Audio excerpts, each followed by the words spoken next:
as we say in Atlanta. How y'all doing? Good. Any other Atlanta gals here today? Oh, really? That's it? Okay. But you're on the front row. Thank you. All right. We are family. That's what we are. Right? Yeah. You know, some of the lyrics that I love in the second verse of that song are, living life is fun, and we've just begun to get our share of the world's delights. High hopes we have for the future, and our goal is in sight. No, we don't get depressed, because here's what we call our golden rule. Have faith in you and the things you do. This, you won't go wrong. This is our family jewel. Good lyrics, right? Kind of perfect for She Recovers. Yeah.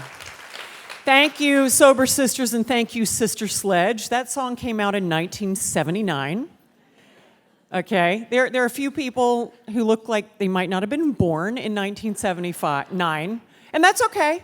I'm not judging at all. Now, some of you look like you might have been at Studio 54 when that song came out. Yeah, okay, a couple of cokeheads here who might have been at Studio 54, right? Well, I was 10 when that song came out. Yeah, now you know how old I am. And I remember I used to create disco dances. Did you all do that? Like, I'd be at home, like in the 4th grade, like making up dances in front of the mirror. And I remember thinking that was my disco anthem, but now that song is a very different anthem. Living life is fun, and we've just begun. That's how I feel about getting rid of the albatross of alcoholism and drug addiction. Right? Being sober means living in freedom. I woke up without a hangover this morning. Yeah? Right? How great is that? And how great is it to remember what you said last night and who you were with last night, instead of maybe waking up like, where am I and who are you? Not that that ever happened to me.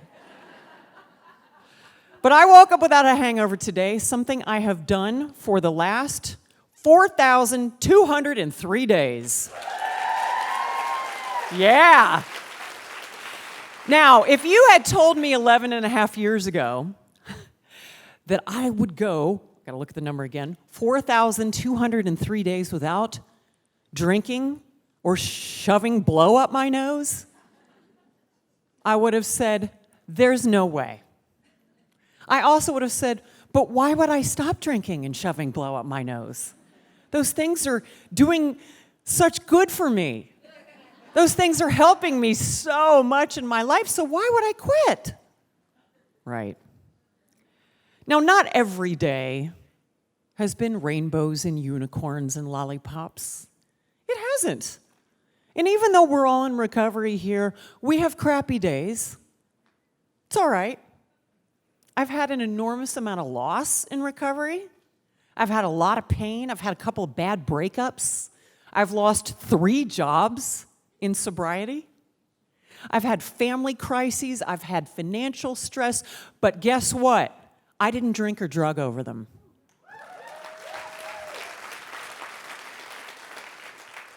I've learned how to deal with the pain for the last 11 and a half years. I've got tools in my toolbox. And I've got all of you to help me stay on track and to know that I and you are worth it. Yeah. That only got 3 claps, really? We're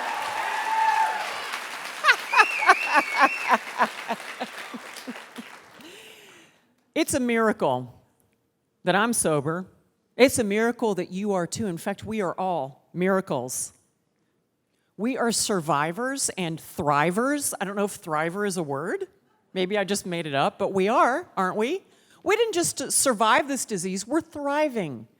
And we're here celebrating with other like-minded women. What a joy that is. We've stood at the abyss. We've peered down and looked into it. Some of us have been maybe like this, about to jump into that abyss, but something stopped us. We all had that moment of grace where we said to ourselves, and maybe we asked our higher power, help me. And we realized it wasn't our time to go. We've got too much to do here. We got too much to do together. You know, one of the things I want to mention today is that we women don't like to ask for help, do we? How many, right? How many type A personalities do we have here? I'm looking at one, my friend Kimberly. How many type A's? How many perfectionists here? A lot of it, right? A lot of, we women in recovery are so afraid to ask for help, or we don't want to because it might be perceived as a weakness, right? Women don't go to treatment nearly as often as men do. In fact, women only go 30% of women who need treatment go. That's it, about 30%. I got that from a government website, so you know it's true. Maybe. We won't go there. I'm gonna stay high while the others go low. When dad goes to rehab, family stays intact, right?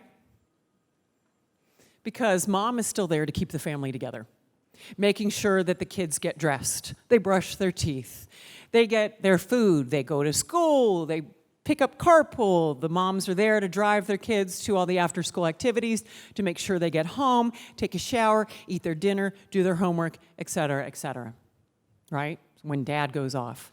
But when mom needs to go away to get help, the family falls apart. And so a lot of women just don't ask for help. Women are far more likely to experience economic barriers to treatment, much likely to suffer from anxiety and depression, which tend to be much more prevalent among women. It may prevent women from seeking the help that they need. And most significantly, according to this government website, is that women are more likely to report feeling shame or embarrassment because they either need to go to treatment or they've been to treatment. You know what they call us? The lush. The coke whore, which I was called more than once. That's nice. The crack whore. The drunk slut. Right? This is what we're called. Do men get called any of this? What? No, they don't. Stigma has no place in addiction or recovery.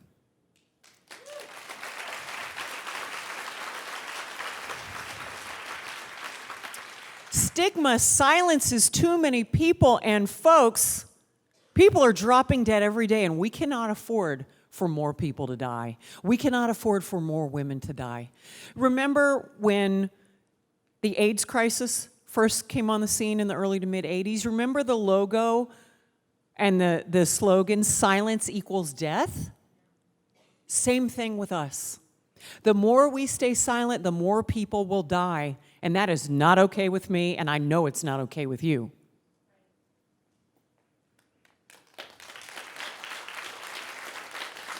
We have to rethink this. We have to reshape this, which is what conferences like She Recovers does. Helps to reframe and reshape the conversation. And we have to let the country know that we don't have time for shame or blame. Stigma can be, thank you. Stigma can be much more dangerous than the disease itself because it keeps people quiet. You know, I've been sober for 11 and a half years now. And when people who don't know, I'm very public, obviously, but when people meet me for the first time and they find out, maybe, that I'm in recovery from alcoholism and drug addiction, they look at me like I have stage 4 cancer and I'm about to drop dead. They go, oh, look at my face up there. It's the craziest thing. I remember a former colleague from one of the news networks where I worked, and I worked at all three major cable news networks, CNN, MSNBC, and Fox News. Sorry, somebody just said. Not as sorry as I am. But that is a whole other conversation, and my lawyer said I can't talk about it. So, anyway, the point is that one of my colleagues from one of the networks, when she found out she came up to me, she hadn't seen me in a couple of years, she goes, "How are you?" And I went, "Me?" And she goes, yeah, how are you? I went, "God, I'm great." She goes, "Well, the alcoholism."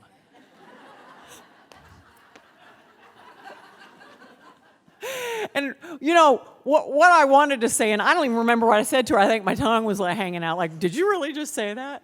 But it's hey, folks, I haven't had a drink in 11 and a half years. I haven't had a drug in 11 and a half years. I'm great. I'm really happy. I'm way happier than I ever was in all those years when I was torturing myself. But people just don't get it. Maybe they don't know that this disease affects every single American family, including theirs. Or maybe they are in denial. You know what denial stands for, right? Anyone know what DENIAL stands for? Don't even know I'm lying, right? Isn't that a good one? Aren't you going to now take that and use it? Right.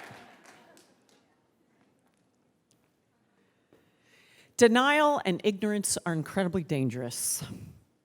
Stigma is incredibly dangerous. It kept me quiet for a long time because I was ashamed that I was an alcoholic and drug addict, but I was also in denial. Kind of weird to have both of those. I was ashamed, but I was also in denial, but I was. And it's so ironic because I didn't want to lose my high-paying, high-profile job as a TV news anchor. I didn't want to lose that job.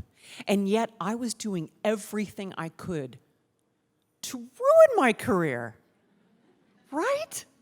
So here's what I would do. I would be lying on the floor of my office at whatever news network, curled in a fetal position under my desk because I could not sit up straight. When you would go to work hungover, Well, how many of you had to go on national TV the next day? Okay, so I would literally be too sick to sit up.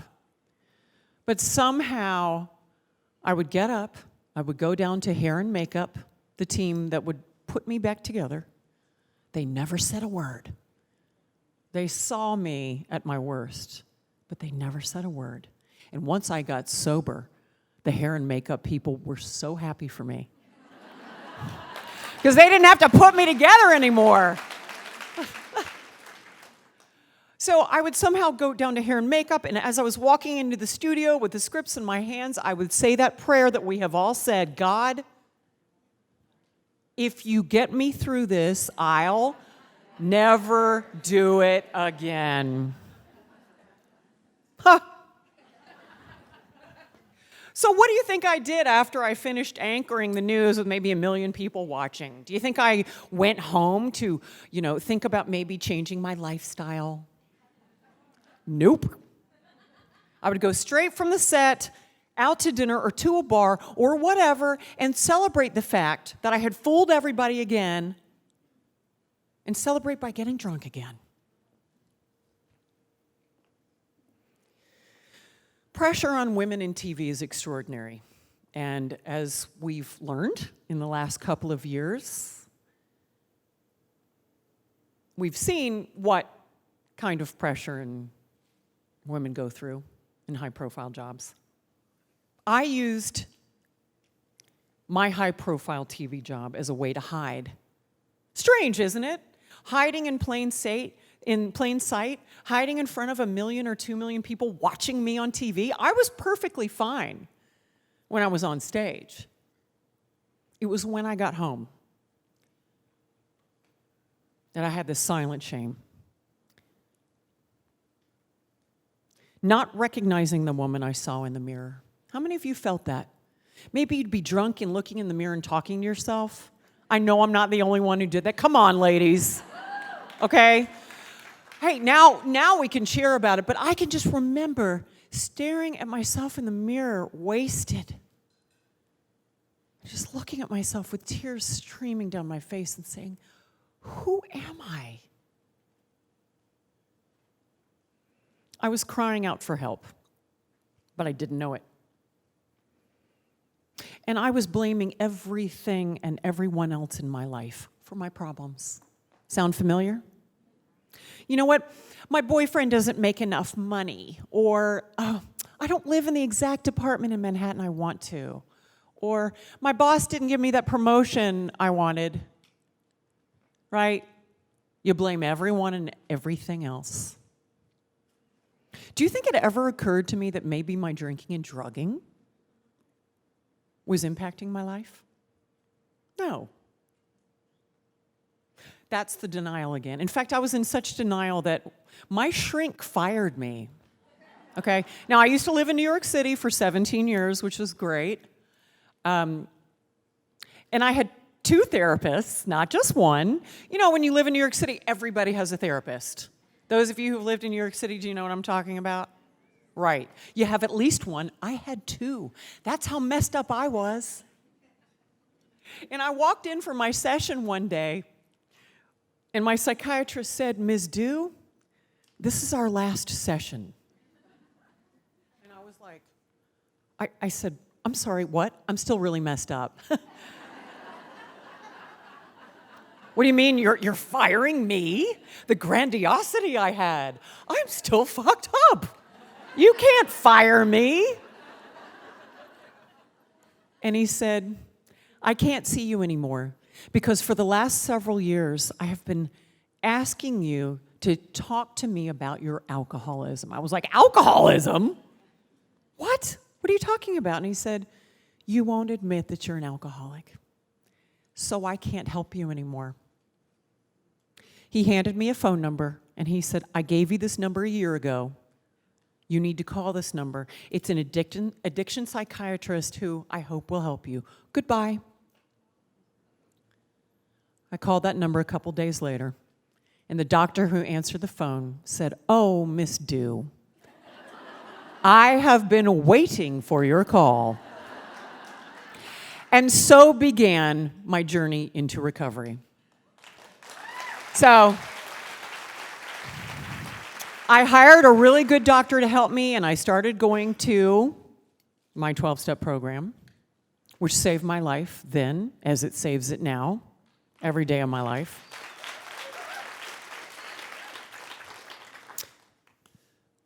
But before I talk about my recovery, I want to take you through a couple of really dark moments, because they may resonate with you, and they may remind you of how serious this disease is. Because I still think I need to be reminded. You know why? Because I still have relapse dreams. I had a doozy 3 nights ago. That tells me that I need to still talk about it, and that maybe I think I'm in great recovery. Maybe I'm not. The other thing that tells me that I am still very much an alcoholic is when, and maybe you've been there too, you look at someone who's drinking a glass of wine or having a cocktail at another table at a restaurant, and they only drink half of it. What? Are you kidding me? Like, you left half a glass of wine.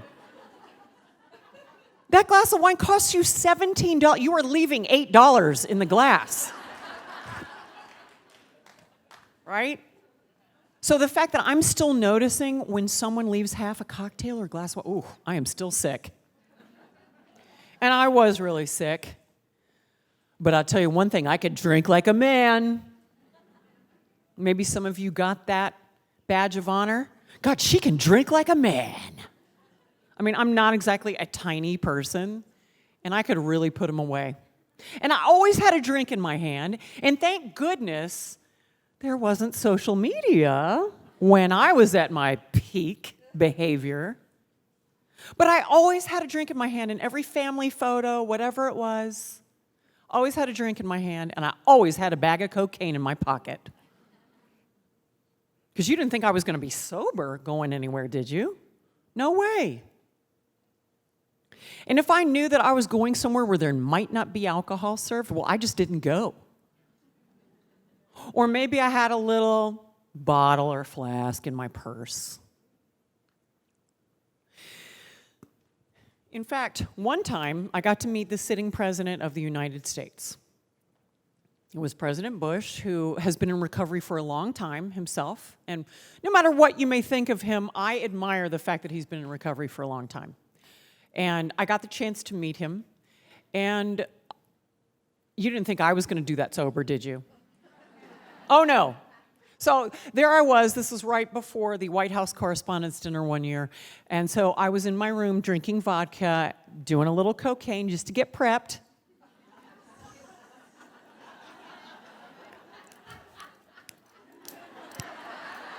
Woo! Going to meet the president.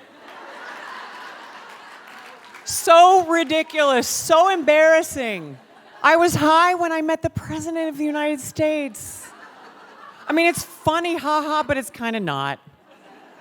Right? Like, who gets wasted before they meet the leader of the free world? Like, so bad.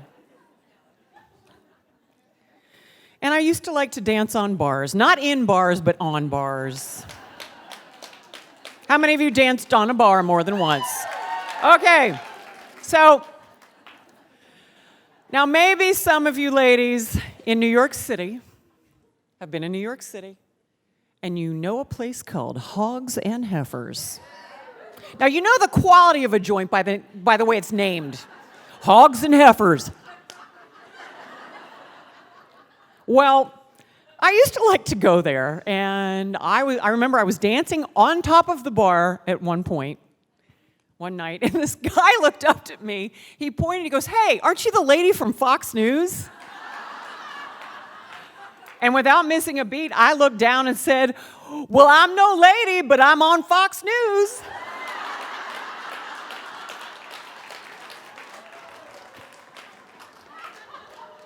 Nice, right? And then you trusted me with the news? Like, really? Then there was the time that I was discovered face down on the floor of my apartment, not breathing.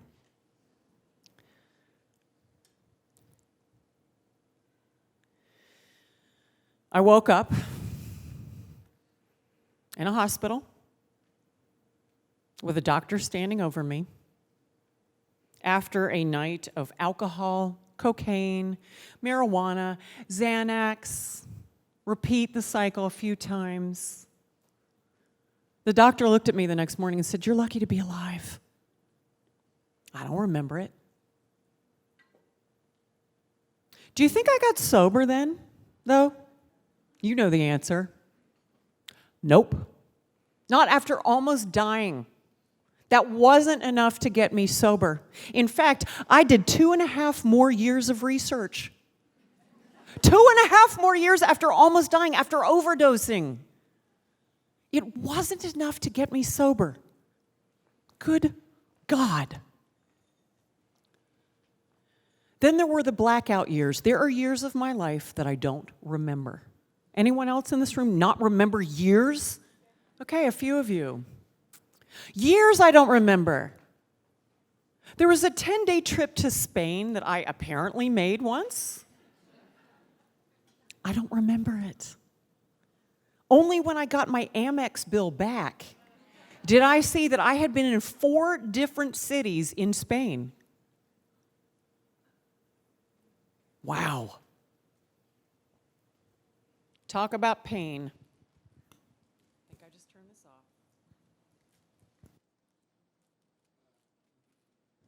Talk about pain.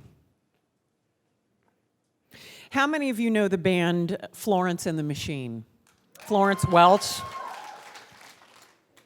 She's so beautiful, isn't she? And what a voice. She's been very public with her battle with alcoholism and recovery. And she did her last album sober. And there's a song on the album that maybe some of you have heard of called Hunger. Anyone heard it? Okay. It's beautiful. And in fact, I heard it, I guess, earlier in the summer right after it came out. And the lyrics were so great that I pulled over in Atlanta where I live, I pulled over and wrote down some of the lyrics, which are, I thought that love was in the drugs, but the more I took, the more it took away. And I could never get enough. I thought that love was on the stage. So I lived my life in the public eye, but oh, the private pain. And I drank because it was Saturday night, and that's what you did. You just got drunk on Saturday night. I drank because it was Wednesday afternoon, and my girlfriends and I were going to go and just have a salad and 6 bottles of wine because it was Wednesday afternoon. I drank when I was happy. I drank when I was sad. I drank to stand out. I drank to fit in. I drank to make myself more interesting. And I drank to make you people more interesting. Because you people were not interesting unless I was drunk.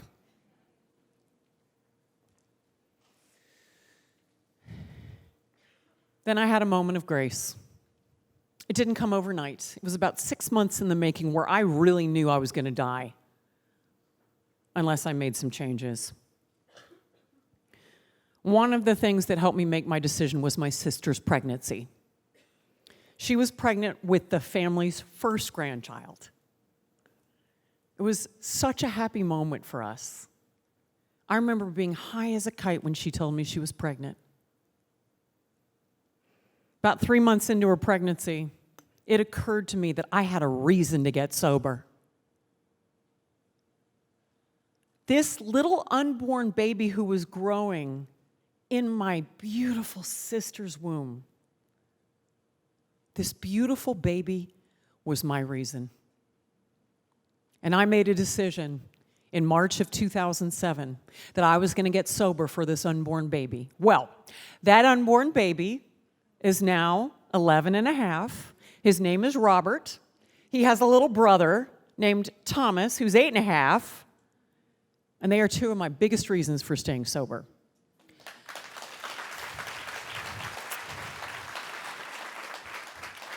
I also have a son. He is not my biological son, but he is my son. He is from Nairobi, Kenya. My baby daddy's here in the audience today. He's the one man in the audience, and he's here. Joe Schrank. Some of you may know him. Hi, Joe. Are you here? Oh, good. Oh, he's here. Great. Hi. We took in a boy from Kenya about 6 years ago, and he's our son now. And that's what sober people do, right? Sometimes it's about more than just making coffee and setting out chairs in a meeting. Sometimes you get things that happen in your life, and they change your life. So now I have a child, and that's another major reason to stay sober. So I said no to blow, I put the plug in the jug, and I put the hearse in reverse.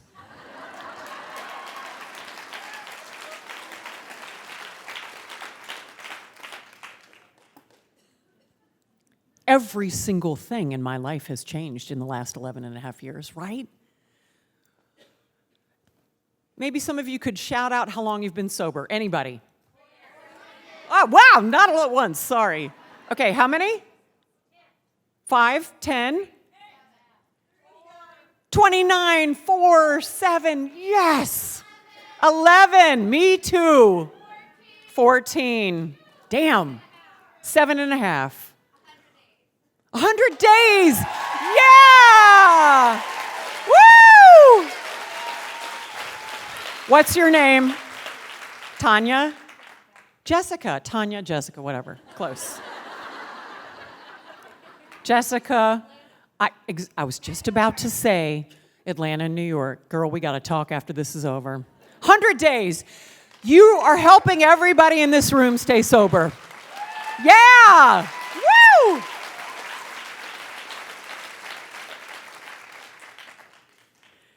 We've all been through a lot of pain. We've all had our stuff. But I have always said that pain is the price of admission to a better life. Anyone else agree with that? You gotta, yeah. I don't mind pain these days. Kind of reminds me that I'm alive. And I know that I'm going to get through it, and that everything is going to work out. In fact, it already is working out. You know, somebody said to me once at a 12-step meeting, Laurie, what if everything works out? It's like, you mean it all might work out?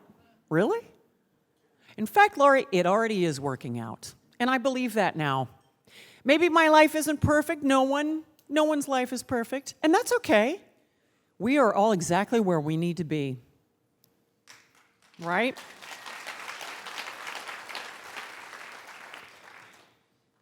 How about gratitude? Yeah. Right? They say, if you stay grateful, you stay sober.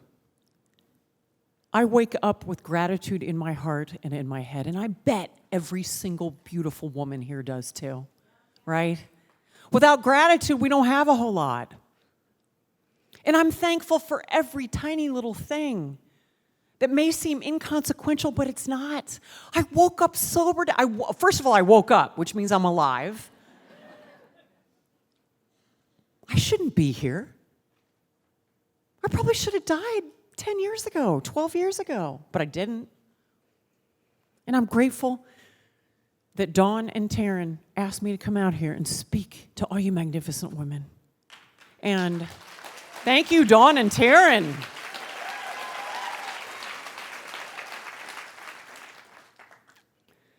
I'm grateful for my new friend Jessica, who has 100 days.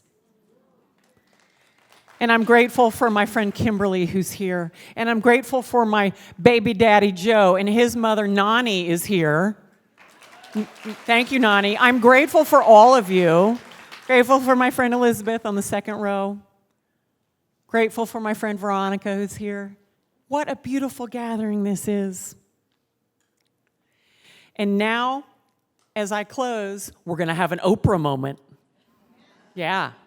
I'm sad to say that we're all not getting new cars. I'm sorry. They didn't pay me enough. I'm sorry. No. But here's the Oprah moment. You are worth it. And you are worth it. And you are worth it. Jessica, you're worth it. And you are worth it, and we are all worth it, honey.